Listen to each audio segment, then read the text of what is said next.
Saw that pizza on your story earlier, mate. That looked pretty good. That late. What'd you get? Nice. What do you get? I think it was a 14-inch, just pepperoni and tuna, half and Tuna? half. Yeah. Yeah, I've tuna on a pizza. What's that about? It's holiday mode, but you only get tuna pizzas when you're on holidays. No, I've never had that in my life. That sounds mean. I'm not having that. No, it's nice. It's nice. It's not nice enough just to get one full pizza with it, but it's nice for a change. And Yeah. remind you of holidays. Yeah, that sounds worse than pineapple on pizza. I don't know. You gotta like talk me into that one. Wow. You've been chilling out a bit then after your fight last week. Yeah, just been relaxing, spending time with the child, and doing a wee bit of mountain biking. Yeah. You got back into the gym yet, or taking a bit of time off first? No, some cunt reported us the week before the fight, so it was the gym's been very quiet, and we're just trying not to draw no attention to it. So just going to leave it for the next week and not have any sort of eyes on the gym, and then hopefully then whenever I think there's restrictions going to be lifted slightly in the next couple of weeks. So if not, I'll be back training. I'll be back doing bits and pieces on my own now from Monday, but if not, then I'm going to start back into training the following week. You have to, Yeah, because Clan Wars was cancelled last month as well, wasn't it? Yeah, so the Tuesday Clan Wars got cancelled. The Wednesday morning, I was in doing my bit of training. I got a phone call from a coach to say that the gym's been reported. For someone in the place had reported us saying that some people just have nothing better to be out with their time. As I said, all of us passed as elite level athletes. Fighters have to train, so you can't expect us to fight and not train. So yeah, I bet all your teammates are gutted about that. Sickening. Especially I felt terrible because I was standing. We had just done conditioning and we had just finished an MMA session, and Sebastian went away, took the phone call and came back, and I think there was meant to be 12 of my teammates fighting on that, or there might have been 11 of my teammates and I might have been the 12th. I'm not too sure, but there was a squad of us anyway, and I think we were splitting our training up so that there wasn't 12 of us in at one stage, but I think there was maybe 6 or 7 people were in on the Tuesday night that all had fights, and every one of them, I felt like the asshole in the room that didn't get his fight cancelled, because you just hearing all the boys like a week and a bit out from their fight had their fight cancelled, and then you're kind of going, well, can you train tomorrow because my fight's not cancelled, but lucky enough it was obviously not your fault, Yeah, but lucky enough, as I said, there's more to my team than just everyone looking out for themselves, lucky enough. So I had exactly who and what I needed to finish my training camp off. Yeah. No, that's good. I think they said they're going to obviously postpone it with the same fights and that, but I don't think they've set a date yet, though. I might be wrong because I'm not checked, I don't think. On Cage Warriors? No, the Clan Wars, sorry. Oh, Clan Wars. I see they're kind of still waiting on the guidelines to change slightly, because the same thing happened in December. Their first show was cancelled, and then it run the following weekend, just with whatever way the laws had changed or regulations or whatever they are. So I think they're waiting for them to lift and aiming for the end of April, start of May, maybe. So. Yeah. You're obviously Kieran Lister fight. You looked fantastic straight out the gate, catching with the jab early on, controlling all the striking. You look phenomenal, man. Thanks very much. Thank you. It's a pity we couldn't. I tried just to keep it in sort of first gear. Never really. I have a tendency to start hard, start very, very sharp, and it usually puts people, turns strikers and the wrestlers within about 20 or 30 seconds. So the plan with Kieran was more just to keep the foot off the gas and try and sort of pick my shots a wee bit more, and obviously not get hit by him, because this is a stupid idea, but it was to let him sort of let his confidence build a little bit more and take some of the shots on the arms to sort of draw him into a striking match a wee bit more, and win the first bit of clinch and stuff. That was the plan. Unfortunately, I would say about 5 weeks out from the fight, I got a grade 2 tear in my hamstring, which sort of knocked every bit of grappling and wrestling on the head for, I'd say it was maybe a week. The week before fight week I managed to get 3 jiu-jitsu sessions in, and that was the first jiu-jitsu I'd done in maybe 5 weeks or 6 weeks. I wasn't able to do any kind of live wrestling or grappling. Was it still painful during the fight? You don't feel nothing during the fight, lucky enough. Yeah.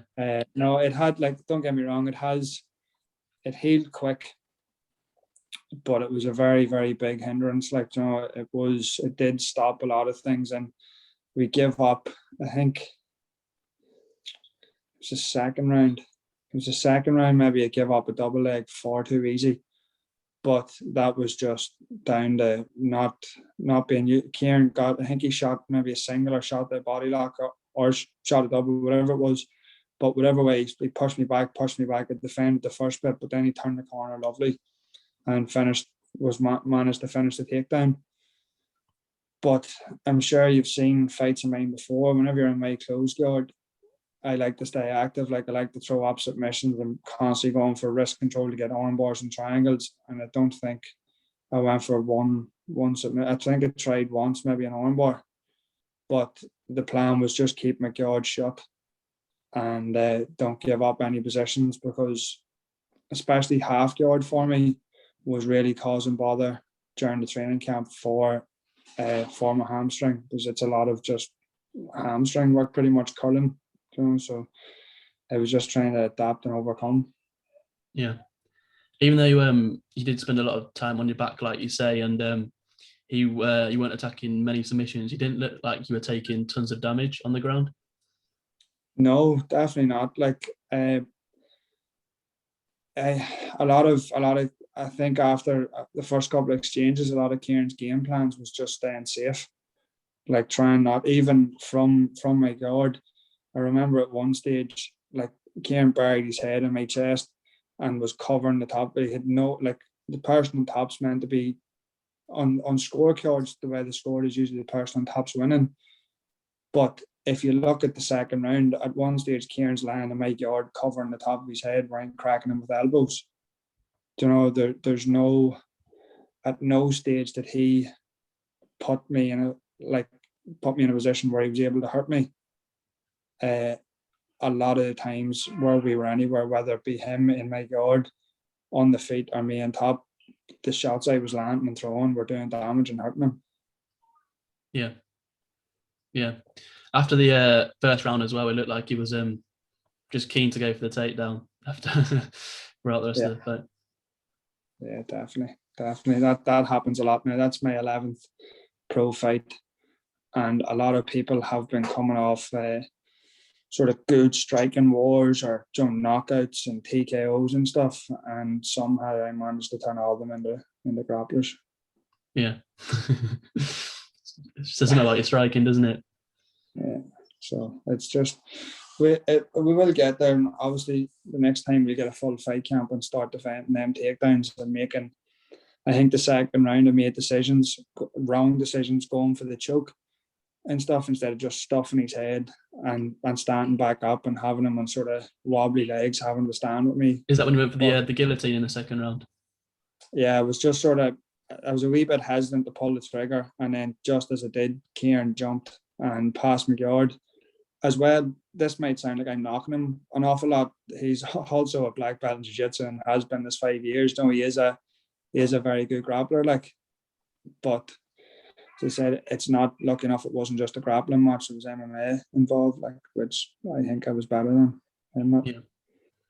What were you thinking when you landed that left hand in the second round? Must have been buzzing for it, like. Yeah, it was just, let's go. This is John, like, it's one of them ones, just a nice loose shot that landed clean. That was like, right, let's go, put him away. Yeah. As I said, that's the first time now that I've hurt someone and they've been able to recover. Most people, after I've hurt them once, it's the beginning of the end for them. But to say, Kieran made some very good choices and some like smart defensive moves, and I made some poor choices trying to get the finish. So it was sort of as much him doing good as me doing bad. Do you think you rushed for the finish too much then, instead of staying back a little bit at that point? It's not that I rushed the finish. I should have been smarter after the first time where he threw up the triangle. I should have passed his guard and straight in the mount. You know, it was an easy pass for me because his legs were gone, but instead I just sort of shrugged it off and went back into his guard to land shots. I think whatever way we turned over, I should have just stood back up and had him on rocky legs instead of pursuing the finish when it wasn't there. You know, I had his head stuffed into the mat, hit his head buried with a good deep underhook. Instead of me just standing up and starting fresh with him on shaky legs, I sort of not panicked, but rushed to continue to hit him to keep the onslaught going whenever we should have just reset and went again. Yeah, you did look like you were landing some decent ground and pound shots there. Like, yeah, I think everyone wanted it to go an extra couple of rounds, like, because you both looked like you had a bit of extra in the tank at the end. I was fresh. See, like, I remember in between each round, by the time I got to my corner, like, that was literally in that walk from wherever we were to my corner, I wasn't breathing heavy. I wasn't doing anything. If we had to, it would have been handier at that stage of it being called a draw. Right, back to your corner and go again. We'll get a winner. Don't like, and that's sort of, that's the way I feel it sort of went, like, because I would have been game for that. Obviously, that's not the rules, but it always reminds me of one of my teammates had a K1 fight and the show run on. We were there from maybe 4 o'clock in the day because we had kids fighting on the show. And Chris was the main event and the fight went 3 rounds and it turned out a draw. And Chris, right, put the gloves back on, we do an extra round here and we get a winner. And look, it was a smaller show and it wasn't whatever, but they put on, they went back at it again then and fought for a winner. Like, nobody pays to see a draw. Like going into overtime.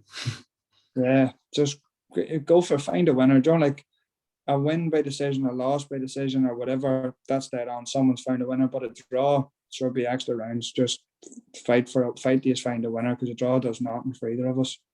Yeah. If would you be keen to do a rematch at this point? I think Cage Warriors mentioned on their Twitter today something about it. Is that something you'd be interested in if you got the call? Yeah, like, I find, obviously, yes, I want to win over Kieran 100%, but with the draw going on our records, and then me coming off 2 wins, him coming off a win and a loss, what really, there's other fights for us to make at this stage of our career. I know I'm, as I said, 11 fights into my pro career, but really a win doesn't mean that much. After fighting Kieran to a draw, a win doesn't really mean anything over him. And I'm sure a win for him over me, well, I suppose a win to get him back on track, but a win for him isn't really going to, just move on, fight someone else, and then hopefully if he can put a run together and I continue my run, maybe in 2 or 3 fights we'll fight each other closer to the title and make it worthwhile, like, make it a fight that's sort of going to benefit us. Like, it goes for the title going on like 5 rounds. Yeah, that's one, like, but I think if it happens, it happens. I'll not turn it down. But at this stage of a career, I don't really see what a rematch does. Like, what's the benefits of it? Like, if he, as I said, if we were for a rematch,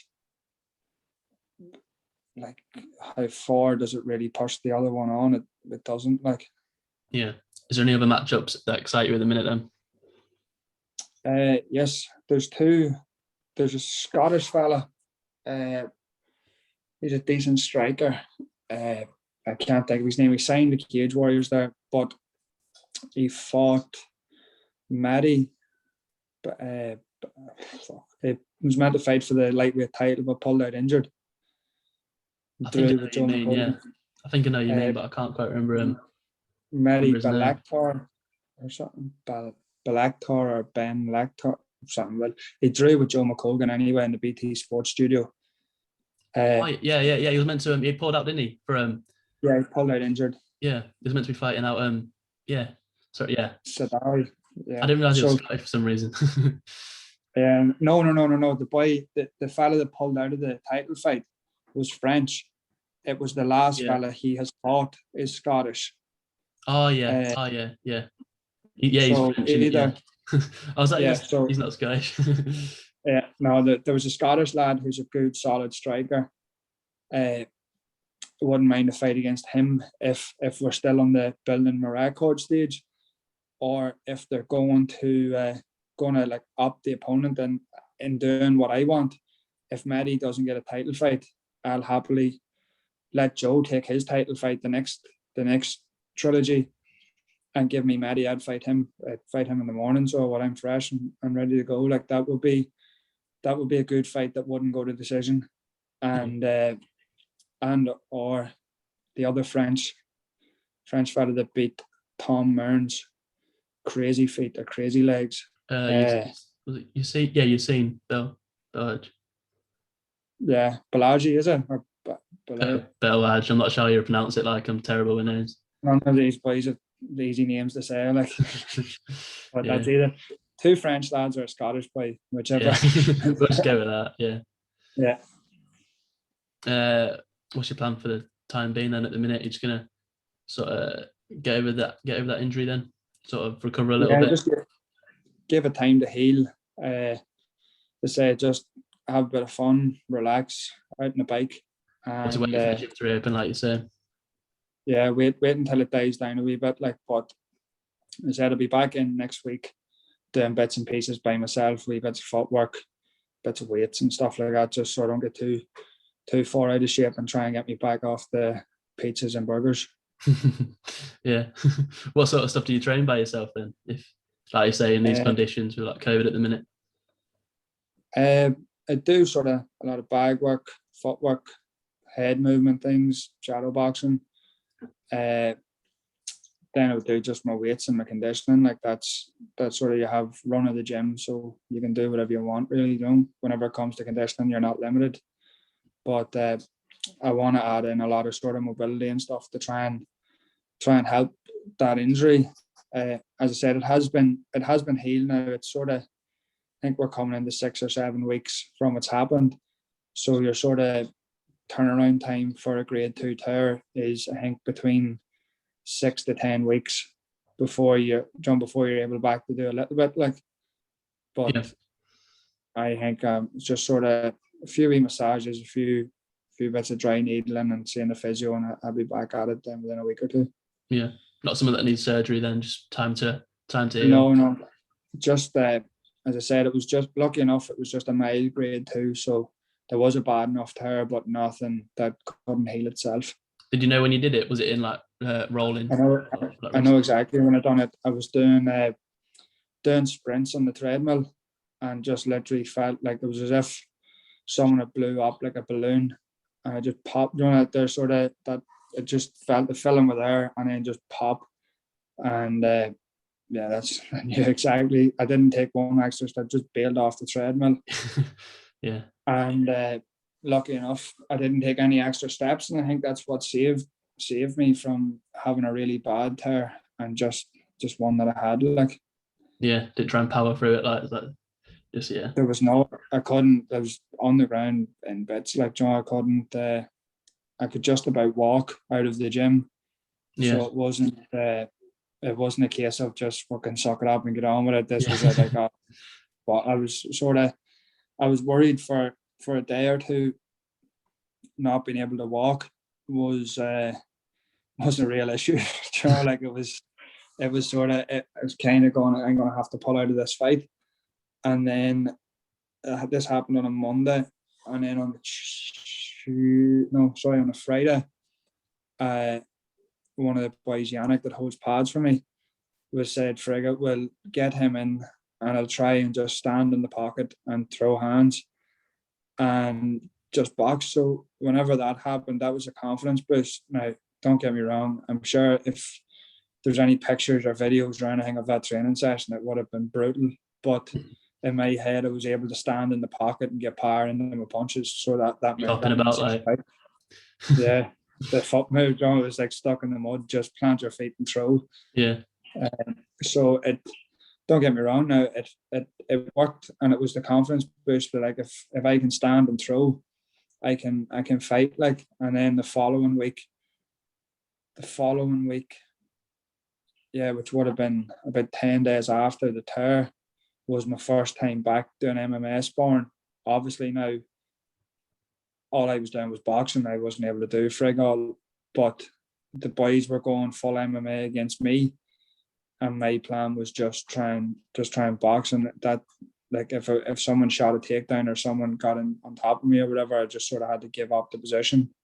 And then also a lot of the sort of closer training partners weren't actually shooting or weren't going. You know, they would fake the shot or go for it slightly and then just come up into a body lock and break away from me. Don't, like, not giving me the chance to be stupid or stubborn and try and fight out of it.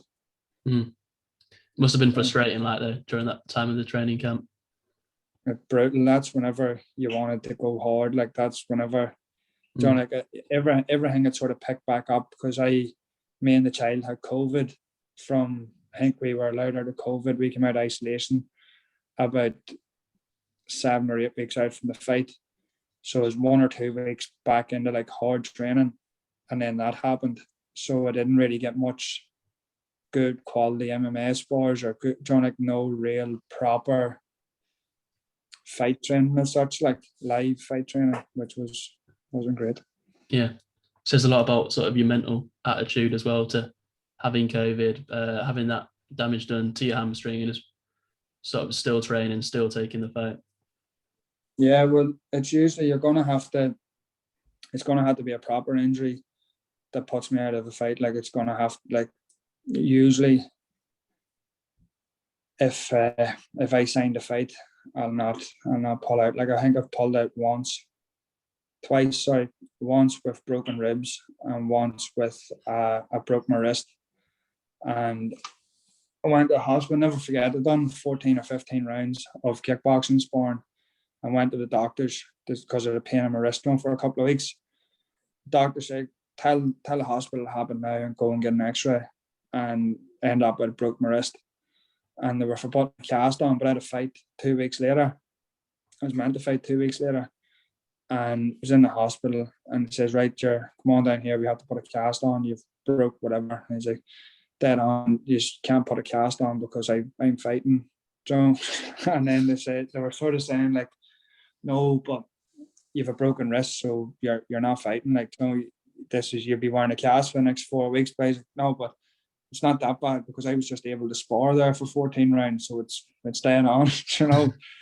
But yeah, that was one. So whenever sort of the penny dropped with that, I got the cast put on and ordered the takeaway. That was one fight I pulled out of, and then the fight after that or before that was broken ribs, and, like, all you had to do was fake, and I was sort of wincing, you know, like, I don't know if you've ever hurt your ribs before, but it hurts to breathe.